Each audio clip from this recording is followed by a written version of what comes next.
Buenos días para todos. Para mí es un gusto estar compartiendo con ustedes esta mañana.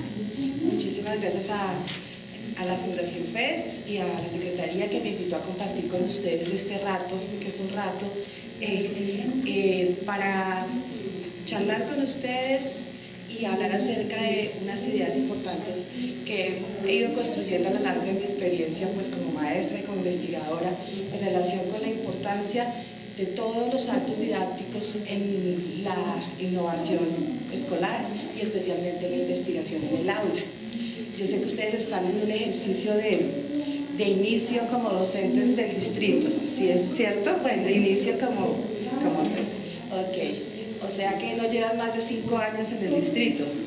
No, bueno, 1. No, ni 1, vamos en 1. Ok, listo. Yo también tuve el honor de trabajar con la Secretaría de Educación 3 años como maestra en Ciencias Naturales y realmente fueron 3 años muy provechosos en los cuales pues realmente conocí la educación pública de cerca y de lo cual aprendí mucho. Entonces lo que quiero con ustedes es compartir hoy parte de esa experiencia y también parte de las reflexiones que he ido construyendo, como les dije, a través de varios años. Aquí hay maestros de todos los niveles escolares. ¿Quién está en educación preescolar? Básica, secundaria y media. Hay de todos. Ok. ¿De matemáticas? ¿De lenguaje? ¿Ciencias naturales? ¿Ciencias sociales? ¿Arte? ¿Educación física? Ok. ¿Los otros son educación básica, primaria? No, en general no hay. Listos. Bueno, educación especial, gracias, educación especial. Ok, entonces yo quisiera empezar esta como conversación haciéndoles una pregunta. Aquí tenemos un panorama que son las enfermedades de los cartoons, ¿cierto? Las enfermedades de los cartoons es para mostrar un poco, aquí ustedes ven, trastorno del lenguaje. Anorexia, la novia Popeye, adicción a las anfetaminas, Vivi González, trastorno de déficit de atención, ortorexia, ¿saben qué es ortorexia? La compulsión por comer sano, por siempre comer sano es ortorexia, agitación senil, ¿cierto? Narcolepsia, este pobre siempre vive dormido, y este es hipersexualidad, ya saben quién es, ¿no? Okay. Es trastorno explosivo intermitente, nuestro demonio de Tasmania, síndrome de Napoleón y disartia. ¿Se han oído Silvestre cómo habla? Ok. Exacto, Silvestre. Esto solamente es una manera, pues digamos, jocosa de mostrar que uno tiene en su aula una serie, muchos temperamentos, muchos problemas, o sea, una aula es compleja y pensando en esto yo quisiera que ustedes pensaran en un minutito en esta pregunta. ¿Cuál es el grupo más diverso que han tenido? Porque ustedes son maestros en el distrito hoy, pero han sido maestros en otros ambientes, ¿cierto? ¿Y cómo han aprovechado esta diversidad para dinamizar las prácticas de aula? Piensen en el grupo, si lo podemos decir en esos términos, piensen en el grupo que ha tenido mayor dificultad, que ha representado mayor reto para ustedes, en términos de número, de diferencias de personalidad, de diferencias de edades, el contexto complicado. Imaginemos nosotros con un salón así, ¿cierto? Es así, y es que son así, ¿no? La verdad, afortunadamente nuestros niños no son iguales. Entonces, ¿ya pensaron en un entorno difícil? ¿Alguien quiere contar algo de esa experiencia? Buenos días, soy Clemencia, docente de apoyo del aula diferencial en el Nuevo Chile. Nuestra aula diferencial acoge en este momento a jóvenes en extraedad con multidéficit. La mayoría tiene una discapacidad motora asociada con cognitiva, básicamente es y tenemos todas las edades porque hay chicos que no han estado nunca en colegio, entonces estamos empezando proceso con ellos, y otros que estamos buscando ya lo ocupacional. Entonces es lo que está dibujadito. Es un reto total, ¿cierto? O sea, nuestras aulas en general son un reto total. Cuando uno asume el reto de ser maestro, que muchos aquí, ¿cuántos querían ser maestros cuando eran pequeños? Ni la mitad, ¿cierto? Porque no, en realidad en la cabeza del imaginario del profesional colombiano ser maestro pues como que no es una meta que uno quiera lograr. Sin embargo, cuando uno llega por decisión o por alguna otra camino de la vida a ser maestro, uno queda enganchado emocionalmente con esa tarea, porque empieza a generar una responsabilidad social. Uno siente que esos niños, que esa comunidad necesitan de nosotros, y empezamos a generar un apego por nuestra profesión, que realmente es lo que hace que nosotros hagamos la diferencia.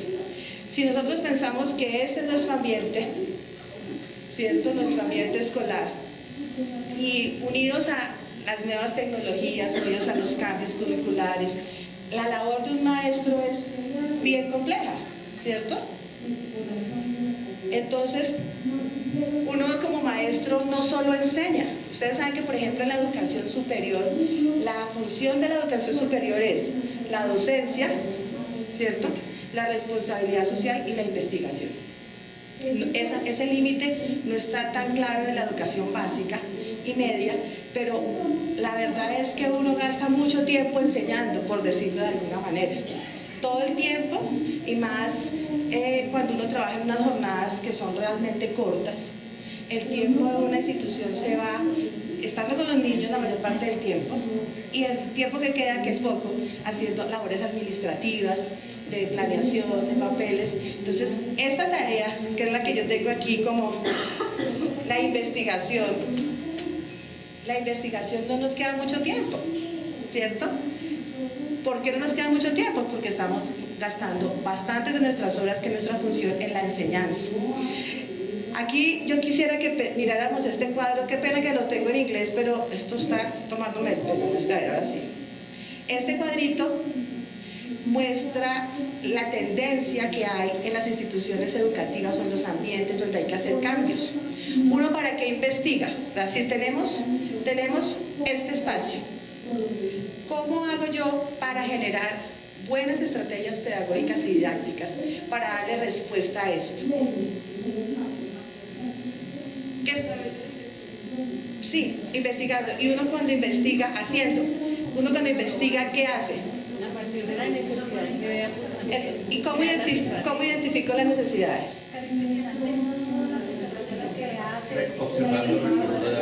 Observando. Parte importante de lo que hace un maestro es observar, ¿cierto? Y volvemos a lo que les estaba diciendo, pero como yo estoy concentrada en la enseñanza, en la planeación, haciendo las guías, haciendo evaluaciones, cuidándolos en el descanso, se me olvida un poco que yo tengo que observar mi entorno. Yo soy normalista también. Las monjas me enseñaron que lo primero que uno hace es entrar al salón, ver sus estudiantes y normalizarlos, se llamaba eso. Usted entra, ¿cómo me le va? ¿Qué tal, Juanita? Su papá pasa, tiene los útiles, los saluda, los organiza, y después sí se sintoniza con ellos en otra. Y esos estilos, esos espacios de organización, ¿por qué? Porque estoy observándolos. Cuando yo me paro en la puerta a saludarlos, estoy viendo quién llegó triste, desordenado, peinado, contento. Yo estoy haciendo un ejercicio de conocimiento de mis estudiantes antes de iniciar un trabajo académico. Desafortunadamente, pues, el ritmo cotidiano nos hace que nos olvidemos un poco de esa observación. Pero si yo quiero ser un investigador de mi aula, conocer mi aula, lo primero que hago es observar. Y observo para volver la acción didáctica, la investigación, como un sistema, una actividad sistémica y autocrítica. ¿Uno para qué investiga? Para conocer, para comprender el entorno. Pensemos que en este país la investigación está bastante mitificada, ¿cierto? Solo investigan los que están en grupos importantes, en conciencias, solo investigan los que hacen muchas producciones. Claro, es parte de lo que es hacer investigación. Solamente observar y sistematizar es una parte del proceso, pero yo debo ¿qué? Publicar. Eso es parte un poco de mi crítica a lo que somos como comunidad docente. Nosotros no somos sólidos como comunidad docente en el tema de publicar y producir lo que pasa en nuestras aulas. ¿Quién mejor que nosotros sabemos qué pasa en el aula? ¿Cómo aprende un niño? ¿Por qué no aprende un niño? ¿Cuál es el mejor material para usar con el niño? ¿Cuáles son los elementos que son importantes para el aprendizaje? Nosotros que los vemos todos los días, nosotros podríamos tener una investigación anual frente a lo que sucede en el aula, y por ello es que es tan importante tener en cuenta este panorama que les muestro aquí. Según este autor, que es Mata, dice que parte de la educación educativa se debe al paradigma psicoestadístico. ¿Qué pasa? En educación hemos asumido la tradición, yo soy maestra de ciencias naturales, y hemos asumido la tradición experimentalista de las ciencias exactas para investigar. Investigar en educación no es lo mismo que investigar en ciencias exactas o matemáticas. Uno investiga desde las ciencias sociales. Así uno sea maestro de las áreas, digamos, duras, como llaman las disciplinas duras, la investigación debe ser algo muy pegado a lo hermenéutico, a lo interpretativo, al estudio de casos. Es distinta la investigación en educación porque estamos hablando desde una perspectiva más social, ¿cierto? Pero cuando uno investiga sin saber para dónde va, también hay un desgaste. Entonces, aquí, ¿qué quiere uno cuando investiga? Reconocer unos elementos, sistematizar y producir respuestas, estrategias a una pregunta. ¿Para qué? Para generar cambios en un entorno y generar soluciones a un problema. Nosotros vemos nuestras aulas diversas, con problemas de aprendizaje, con problemas de concentración, con problemas de asistencia, papás que no colaboran. O sea, ustedes saben que nuestro panorama es muy complejo. Y entonces, si yo quiero generar un cambio, si yo quiero generar un cambio en cualquier ambiente escolar o en cualquier institución escolar, debo tener presente estas 5 cosas: la visión, las habilidades, los incentivos, los recursos y el plan de acción. Parte de las digamos, sugerencias que yo le doy a alguien cuando está iniciando su vida laboral como maestro es que se sintonice con la visión de la institución. Uno debe estar por lo menos sintonizado con lo que trabaja, si no el trabajo se le vuelve a uno una pesadilla, ¿cierto? Porque siempre está tomando distancia de eso. Muchas veces uno no puede estar necesariamente totalmente de acuerdo con la visión de dónde está, pero puede tener una aproximación, una actitud crítica, siempre una actitud propositiva, hacer el cambio. Evidentemente, todos sabemos que la relación entre compañeros, la relación con directivos, hay rectores con los que se puede hablar más fácil, hay rectores que no se dejan hablar mucho, en fin, es complejo, pero justamente ahí es parte donde uno pone en juego todas esas habilidades, no solo académicas y profesionales, sino esa inteligencia emocional que uno tiene para manejar las circunstancias, que se une cuando no hay visión, cuando el rector no dice para dónde vamos. ¿Cómo estamos todos? Confundidos. ¿Qué es lo que hay que hacer? ¿Quién sabe? ¿Cierto? Entonces uno debe, si no lo tiene claro, uno hacer el ejercicio de reconocer la visión del sitio donde está. Cuando no hay habilidades, ¿qué hay? Ansiedad. Ustedes, muchos deben ser gomosos de las TIC y posiblemente otros no. Y actualmente cuando uno lo enfrenta a las TIC y los niños tienen ciertas habilidades mayores que uno y uno se ve enfrentado a ese entorno, a uno que le genera pues ansiedad. No, yo ni siquiera hago eso, o los ignora, o los hace a un lado, porque parte de lo que uno en el aula es uno como maestro no deja de ser persona. Entonces, si uno es tímido, uno es un maestro tímido. Si uno es seguro, uno es un maestro seguro, ¿cierto? O sea, uno es lo que es en el aula, solamente que profesionalmente debemos hacer el ejercicio de focalizarnos en aquellas cosas que requieren nuestras fortalezas profesionales, que son de diferente pues, naturaleza. En algún seminario hace muchos años aprendí la importancia de reconocer la cara de la gente. Entonces, por ejemplo, con el jefe, uno va entrando a la oficina y lo ve como así con aquí esto arrugado, pues uno no entra a pedirle permiso. Entonces, no es el momento de pedirle permiso, ¿cierto? Si uno ve a alguien con las manos así en actitud de defensa, uno dice, no, ok. en este mundo.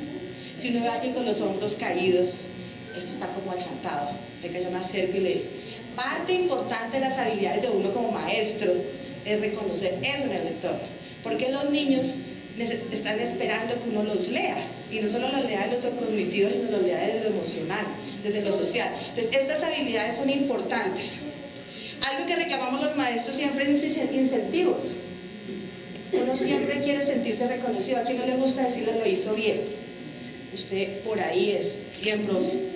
Si no hay incentivos, si las instituciones y los ambientes no tienen, ¿qué hay? Pues resistencia. ¿Yo para qué hago eso? Si es que ni siquiera me dicen que gracias, ¿para qué me quedo otra hora?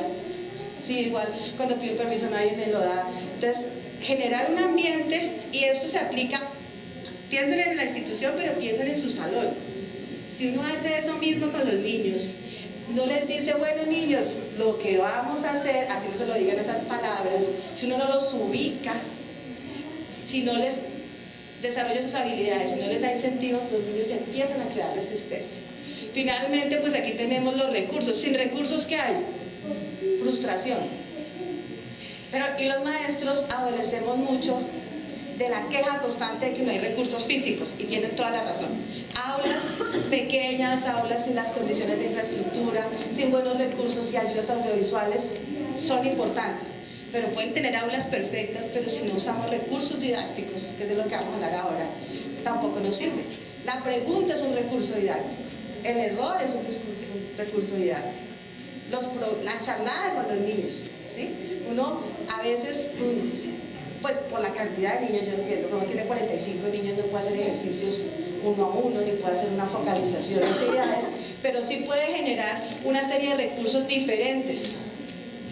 Las diferencias, yo en el ejercicio de maestra siempre identificaba al principio los niños con conflicto y los niños muy tímidos, porque los niños en la media son los niños que fácilmente uno reconoce, pero los niños con conflictos siempre se ven y es, ¿qué voy a hacer con estos tres locos que no saben nada? Y los tímidos son los que siempre uno deja pasar desapercibidos. Y recuerden que parte de la responsabilidad social de uno es no hacerle daño a sus niños. Me explico, no hacerle daño físico porque o sea, no lo hacemos. Uno le hace daño a los niños cuando los ignora, cuando les dice palabras. No hice la tarea, pero ¿por qué no? Claro, es que el poder de las palabras con los niños, ustedes saben cuál es. Claro, evidentemente aún hay momentos en que se les sale la paciencia y no tiene la prudencia y la diplomacia. Pero eso es un ejercicio constante de trabajo con nuestros niños. Que uno no lo ve hoy, no lo ve en 5 años, lo ve después. Y puede que no lo vea. Pero sí lo que uno tiene que ser muy cuidadoso es tocar la vida de esos niños de tal manera que la toque sutilmente y en manera positiva. Nunca que se acuerden, todos nos hemos acordado un maestro yo tenía un maestro de matemáticas en la universidad, bueno, matemáticas no, bioquímica, que era como, ¿cómo se dice eso? Tenía aversión con las mujeres no sabíamos, las mujeres no entendíamos, en fin. Y por ejemplo, si yo iba a clase vestida así de rojo, decía, allá, la cosa de rojo pasa al tablero, ¿cierto? Todas las mujeres de mi carrera recordamos a ese señor como lo peor que nos pudo pasar, ¿cierto? ¿Cierto? Y nos logró separar el grupo. Ustedes no saben y los niños sí saben, ustedes lavan los tubos y los niños sí hacen las ecuaciones. Entonces, uno con ciertos actos no tan extremos logra esos impactos en sus estudiantes. Y finalmente, si yo no tengo un plan de acción, pues ¿qué hace? Ustedes han visto esas ardillitas que van como en una dando vueltas. Así es uno a veces de maestro, como que haga el plan, el día del maestro, el día no sé qué, y cuando uno se da cuenta, ¿yo qué es lo que estoy haciendo? Porque no he parado a pensar que mi plan de acción como maestro este año es este. Además de que hay un plan de acción institucional, uno debe ponerse retos personales como maestro. Este año voy a ver los niños cómo responden a las preguntas abiertas y me voy a sentar todo el año a focalizarme en ese problema. El sistema educativo es tan complejo, nosotros adquirimos un nivel de... ¿Ya quedan 5 nomás? Así de rápido, no hemos dicho nada. No, pues entonces yo sigo y les cuento. Este es el maestro que tenemos que ser hoy, señor. Bueno, o sea, el plan de acción que no hay plan de acción, ¿qué es lo que... El plan de acción, lo que... Cuando no hay pierde sentido lo que se está haciendo y genera cansancio. Claro, porque yo no sé qué hago, ese es el famoso dicho, si no sé para dónde va, cualquier bus me sirve, entonces yo empiezo a hacer cualquier cosa y al final del año, ¿qué fue lo que yo hice? Un montón de guías, un montón de actividades y en mi desarrollo profesional me quedó un borrador de un escrito, tengo mis guías organizadas como para producir un día un libro, no. Tengo unas fichas de observación de mis estudiantes, tampoco, porque nos dejamos un poco llevar por el cotidiano y el cotidiano no deja que me organice. Entonces, pasando rápidamente, aquí tenemos el maestro que debemos ser, que ahora nos pide que seamos todo eso, y en la complejidad de nuestro sistema educativo. Un maestro oficial debe saber marco legal, de componente pedagógico, tiene que saber de currículo, tiene que conocer el plan de estudios, las metas, hacer indicadores, hacer autoevaluación institucional y hacer evaluación externa. Por eso la tarea de uno es muy compleja. Y si uno no es sensato en centrarse un poco y decir, todos deben saber, y si no, yo les invito a que hagan el ejercicio, qué tipo de maestros son. ¿Son maestros conductistas? Pues son maestros conductistas, ¿qué deben hacer? O sea, eso no es pecado, ¿cierto? ¿Son maestros permisivos? Son maestros permisivos. ¿Son maestros demasiado exigentes? ¿O son maestros balanceados? Ustedes mírense cómo son con sus estudiantes en el hacer. A mí me pasaba una cosa, yo reconocí eso. Yo daba la instrucción y de los 40, 10 me entendía. Y llegaban a la tarea al otro día y decían, pero si yo no estaba explicando bien la instrucción. Me pasaba mucho tiempo, muchas veces decía, llegó un momento en que dije, tengo que ser yo, porque es imposible que todos, pero que era lo que había que hacer. Yo decía, pero si yo les dije, niños, no, ahí uno tiene que empezar a reconocer las áreas en las que debe fortalecerse y debe desarrollarse. Y eso solamente lo hace uno con conocimiento propio de su... Ven, se saltó todo. Ojalá tuviéramos más tiempo para conversar en detalle de cada uno, pero esto es lo que hacemos, nosotros tenemos que tener, que es lo que hace diferencia a un maestro de otros profesionales. Yo tengo que saber de la disciplina, si soy de química, matemáticas, de arte, educación especial. Tengo que saber pedagogía y tengo que saber didáctica.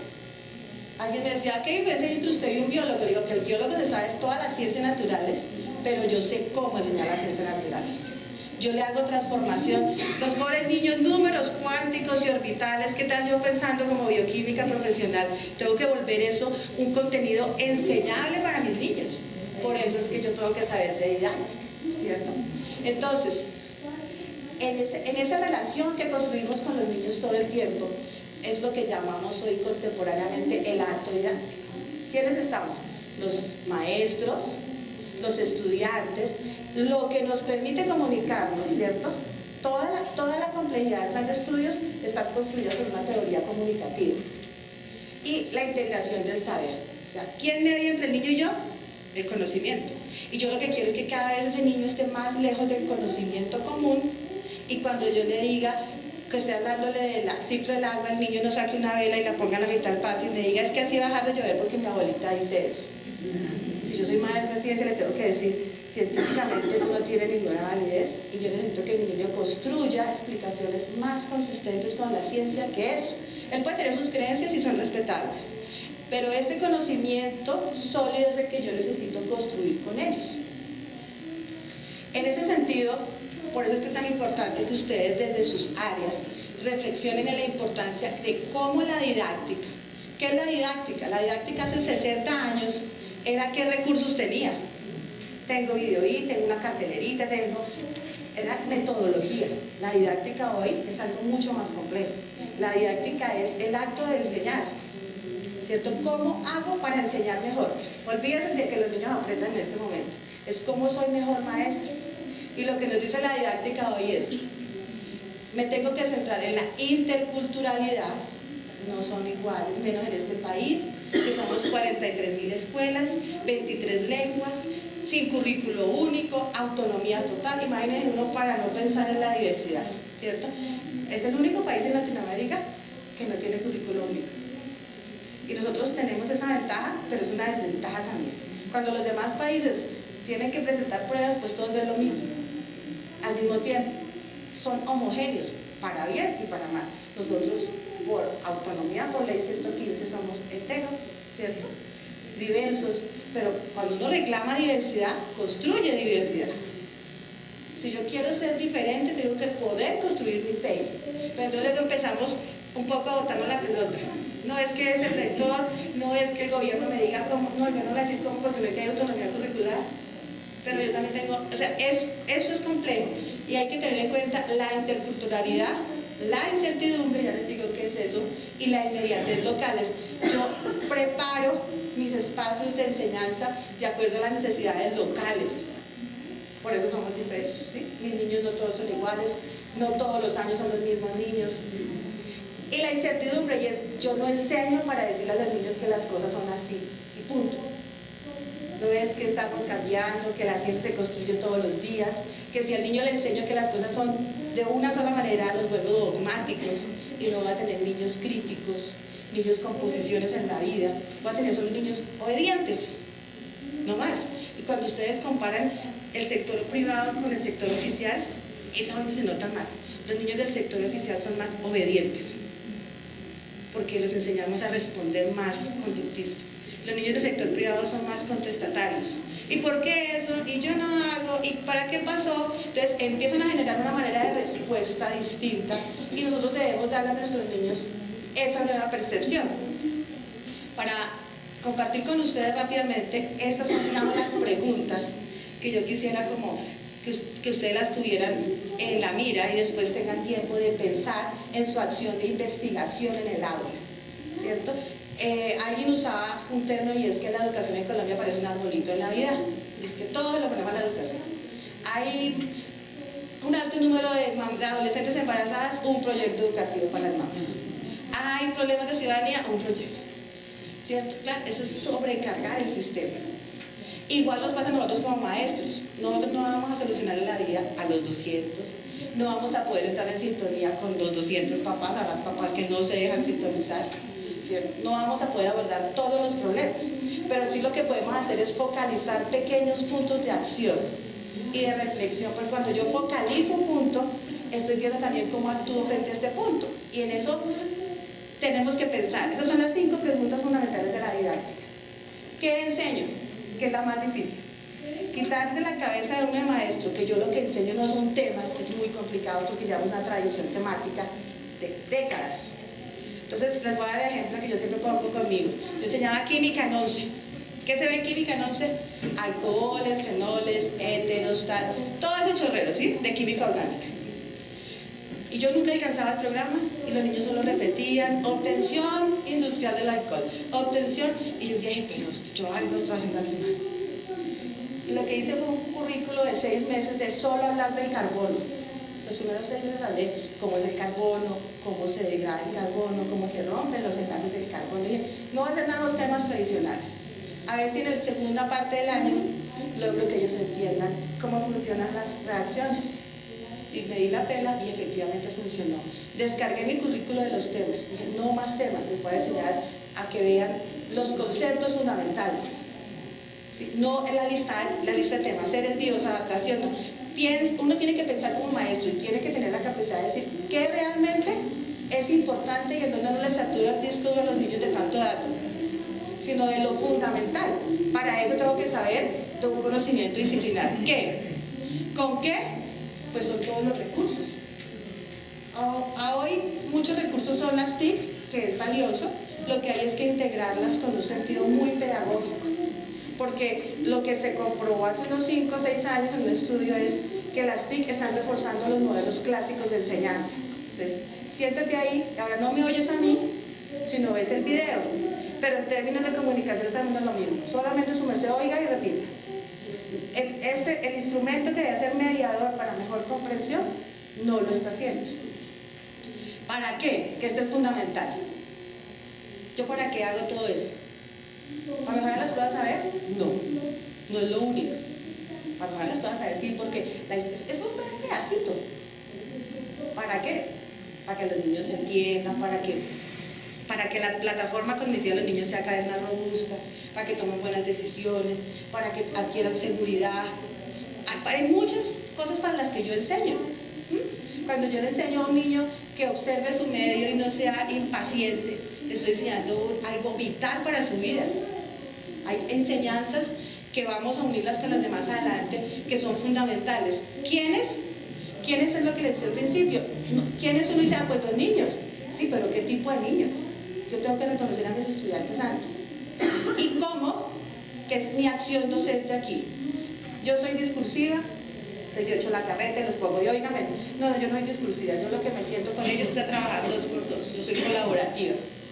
¿No? O en realidad yo soy como narrativa, solo les cuento una cosa y les dejo que ellos construyan. Uno tiene que revisar un poco cuáles son sus estilos de enseñanza.